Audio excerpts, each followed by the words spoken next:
Okay, guys, I finally got the Nag Hammadi library in the mail. This is an older edition. I managed to find this online. I don't remember. I think for like $6, under $10. I do plan on getting a hold of as many different translations as I possibly can. I think that's very important. So here it's a Sabbath, and I just started reading. I'm on the second text, the Apocryphon of James.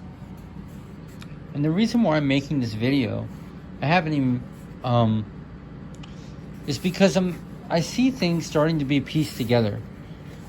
And the opening of the Apocryphon of James talks about Yeshua ministering on to the disciples and meeting with them secretly and giving them and instructing them to write these quote-unquote secret books. Now, if we remember in 2nd Esdras, we learned that Moses was instructed to write what is called secret books on Mount Sinai, books that will be reserved for the wise, apocrypha books. And it seems Jesus is doing the same thing. I mean, Jesus did instruct Moses on Mount Sinai. So we see this parallel. And indeed, when we read the Book of Jubilees, and though the Book of Jubilees, the version we have is translated from the Greek, you could definitely see the writing hand of Moses in the Book of Jubilees. You could tell the same author is the same author that wrote the first 5 books of our Bibles. And the Testament of Moses, I see his authorship in there as well. So we see this parallel. So we can start confirming this is true. Like, okay, I bet Jesus, after the resurrection, he was ministering to his disciples for an extensive long period of time. Now, there's a peculiar thing in here. Now, in the book, the Pistis Sophia, it says he was doing this for 11 years. Now, a lot of people are going to say, he rose from the dead for X amount, 40 days? I don't remember in our Bibles. And yeah, that's true. But the Pistis Sophia mentions something about 11 years. Now, I do have a copy of the Pistis Sophia, and it's my determination that the contents of that book is so deep, I don't have the knowledge to decipher what's true and what's not, or what the deal is with that book.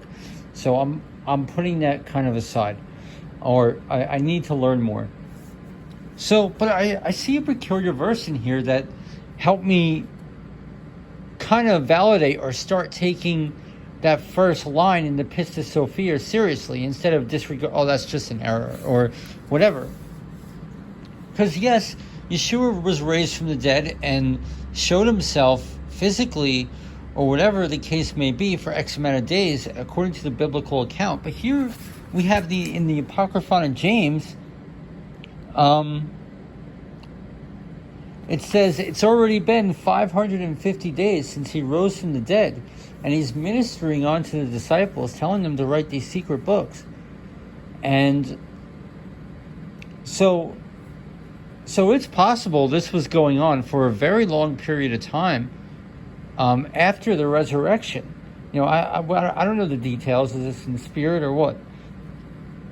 And it's very interesting. We have found extra biblical texts outside the Nag Hammadi library, literally on the corners of the internet, which show to be real teachings of Jesus, real private books written, the testimony and gospel of Mary Magdalene, that apocryphal act of John. These are real teachings and accounts of when Yeshua walked the earth. These are real. And it gets into much greater detail. And now here in the Apocryphon of James, it seems to be confirming what we are actually finding to be real. That he indeed did instruct his disciples to write secret books, just like Moses was instructed to write secret books on Mount Sinai.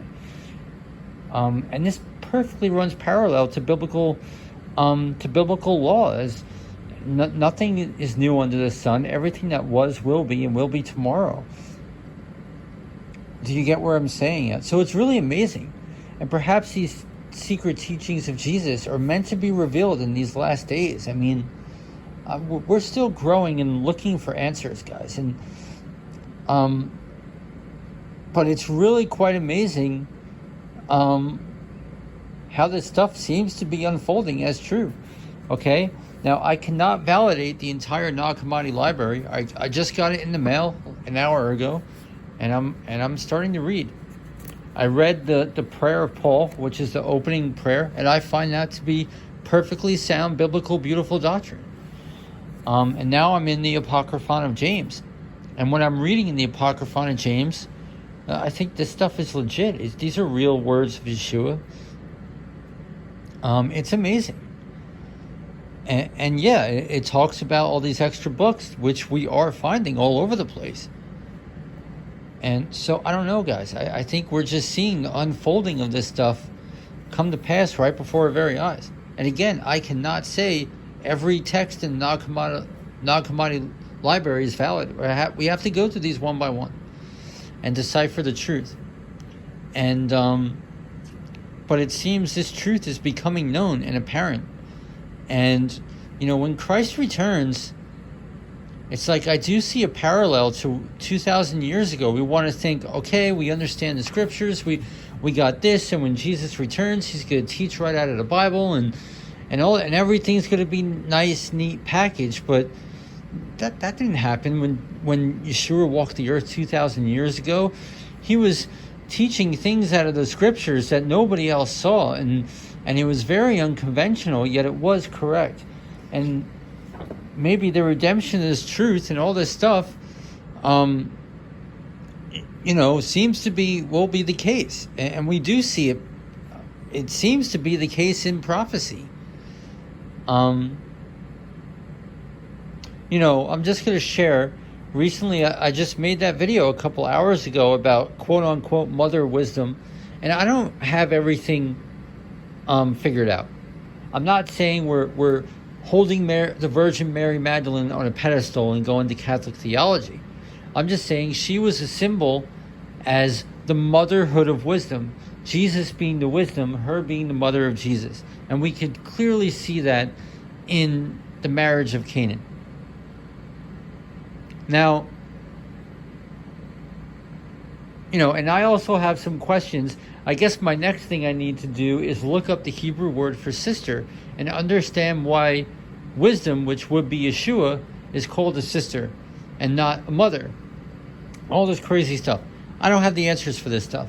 I still have to, this is stuff I need to learn.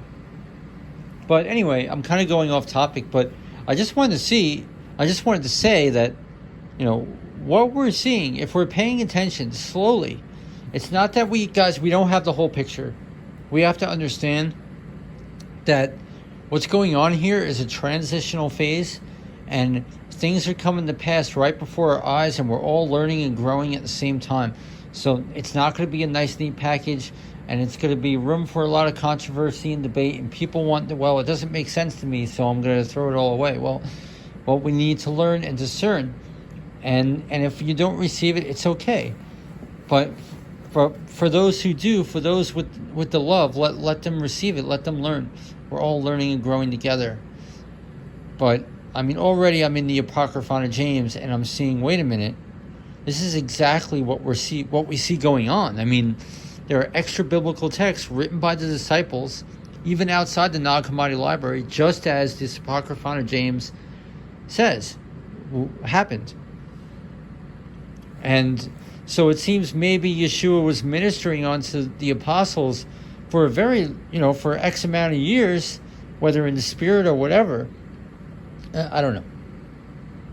But it's always better when we don't have the answers to just keep things in the shelf of our minds and not just, it's our sin nature, just negate everything and throw everything away. I don't understand, and throw everything away that we don't understand. But no, we put it on the shelf of our minds, and we learn and grow, and in due time, Yah will honor that. Like, that's what I've learned in my walk, is, I've literally seen it.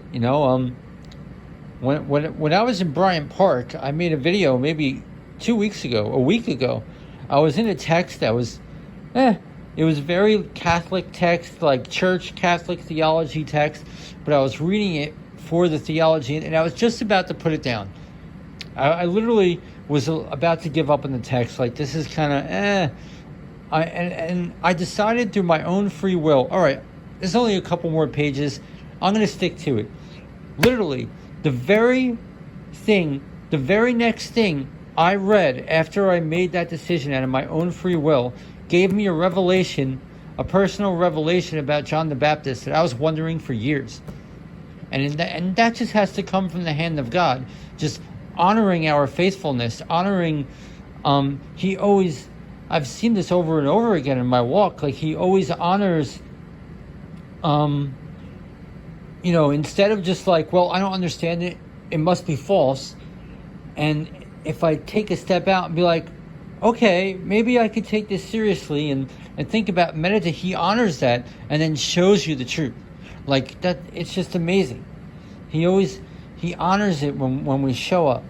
It's just beautiful and amazing. And I just want to inspire people to do the same.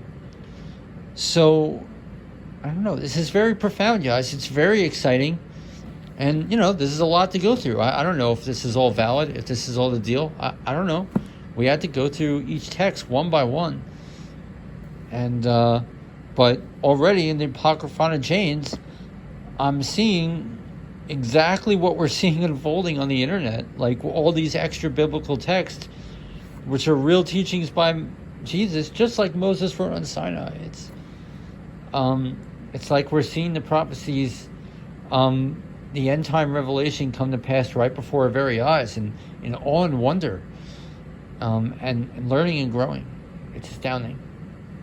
So I just want to inspire people to read and to keep growing and learning, and try not to negate everything we don't understand, because guys, the truth is, his ways are not our ways. His thoughts are above our thoughts, and I don't know. Just because the Gnostics have hold of this, like the Gospel of Thomas, it's considered a Gnostic text. People are meditating the Buddha with these sayings, and Christians just throw that away. Oh, it's all this. But Christians who are actually well versed in their Bibles actually study the Gospel of Thomas, they'd be like, whoa, hold on. These are real lost sayings of Yeshua. And Thomas the Apostle went to India after the crucifixion. That's where his ministry was. So it kind of makes sense why this has like an Eastern tone. Nobody has ever figured this out before. It's not that hard. It's amazing. And we could just discern truth simply by looking for it ourselves and not going on mainstream tradition and all that kind of stuff. Because the apostates are going to stick to tradition, and the truth always will divide. Jesus came to bring a sword. He didn't come to bring peace. The truth always will divide. And it's up to us to discern and walk in that truth. It's a heart matter. Do we want to open our hearts in awe and wonder of God and humility? Or do we just want to be prideful and be like, well, tradition says this and that, and let's negate and use that as an excuse to come against people? So that's what's going to be the angles that are going to happen. So, especially in the days of Elijah, he's going to be called to restore all things. Guys, there's going to be lots and lots of controversy. A lot of controversy. So I just pray we could open our hearts and not have hardened hearts, and really, it's hard, man, because all of our works are filthy rags. I wish I could just do a really awesome presentation, simple that everybody can understand, and show people what I'm seeing, but it's hard. It's very hard. These things, I guess, kind of had to sit on the stove for a while. It's very hard, especially when we're all learning something new. So we're in a transitional period, and I really just pray in Jesus' name that we have hearts in humility and open enough to realize, hey, we're growing, we're learning, and something amazing is transpiring before our very eyes. So, no, we don't have all the answers, but let's have an open heart to be like, all right, we're all fallen, we're not going to get it perfect, and our works are nothing but filthy rags, but we have to use discernment, understand what we're trying to get at, So it's amazing. I'm astounded. I'm already astounded. Wow. It's like tears. I'm almost in tears. It's like, I wish I could convey what I understand in my heart to other people. But I don't know how to do that. So, all right, guys. I don't know. I just wanted to leave you with that. I'm just astounded. I'm not even finished with the Apocryphon of James, and I'm like, whoa, okay, whoa.